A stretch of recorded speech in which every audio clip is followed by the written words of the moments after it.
This will come as absolutely no surprise to die-hard MAC fans because for a while, over on their last chance section, they had their matte bullet lipsticks, which led to a lot of people speculating as to what was going on. So it looks like we now have the answer.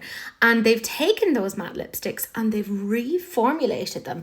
Now, personally, I liked their matte formula, but I'm very intrigued to see what the story is with this. Now, I did take all of these pictures and information from TrendMood, but let's discuss this. On TrendMood's post over on Instagram, she said this is their Silky Matte lipsticks. And of course, she had the question of, are we saying goodbye to the original matte formula? I think it's quite interesting that she said that she hopes it's just a new formula and they're leaving the original OG. But I suspect that based on the whole last chance thing, I don't see that really being the case. Like, it wouldn't make a lot of sense keeping two separate matte formulas. They are, by the way, available right now for $25. Of course, it comes as absolutely no surprise to anyone ever that one of the shades that they are revamping is, of course, Ruby Woo. That is so well known. Now, the thing is, on TrendMood's own post, they did say Russian Red, but we don't have any pictures of Russian Red here. So I'm assuming they'll be adding that on there as well. But what I do think is quite interesting is they had discontinued Candy Yum Yum, to the best of my knowledge, quite some time ago. But it looks like that is coming back. I'll be really interested to see what the story is because obviously when you reformulate, sometimes the colours can change. So I'd like to see what the story is here. And oh my goodness, the very fact that they have brought back a black bullet lipstick is everything. I am totally here for it. I actually like a lot of the shades here. I think this is spectacular. And obviously they had to bring back some of their Viva matte lipsticks as well, which I think is just such a smart idea. I assume that the money for those will also go to charity because that's usually what the story is with their Viva lipsticks. I am excited. And of course, they've got their warm teddy and velvet teddy as well. I have to say, I'm liking the way that this looks on the lips.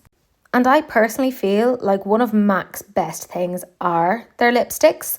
So I'm kind of interested to see what the story is. Like, I love that they're actually taking what they've done before, but reformulating. Like, I think that's very smart. It's great to see brands attempting to innovate. I'm here for it. And I love that they've a really good mix of like some very neutral wearable shades and then some much more bold shades. Would I be able to get away with this in a million years? No, but I think it is so cool. And it's kind of harking back to the OG days of MAC when there was like a lot of like really cool releases. And sweet Jesus, but this is giving me noughties vibes. Does anyone else remember when that shade of pink was extremely popular? I have to say it, I think this is such a smart idea. Now, as I said before, I never had any issue with their MAC bullet lipsticks before. I thought they were really good.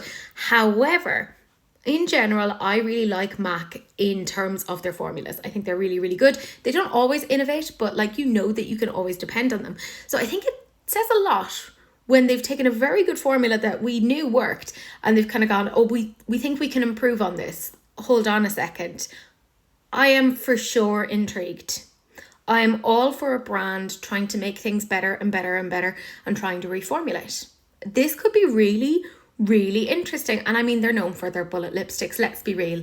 Everybody knows the shade Ruby Woo. It was literally, I am that girl. That was my first MAC bullet lipstick, Ruby Woo. Are we surprised? So I actually think this is very smart. I think they've gone for some really nice shades. I'm interested. Definitely interested. I'd love to see kind of swatches comparing the two. The original formula and then the newer formula. Are we going to see any like slight differences in undertone? Like, MAC are super professional, so I don't see them having like a major discrepancy, but it can happen in reformulation. So I'd be really interested to see what the story is. And of course, I'd love to see a comparison in terms of maybe the longevity, the comfortability, etc. of the original formula and this new one. But in general, I'm interested. I think there's some really nice shades. Let me know what you guys think. Are you interested in this or not?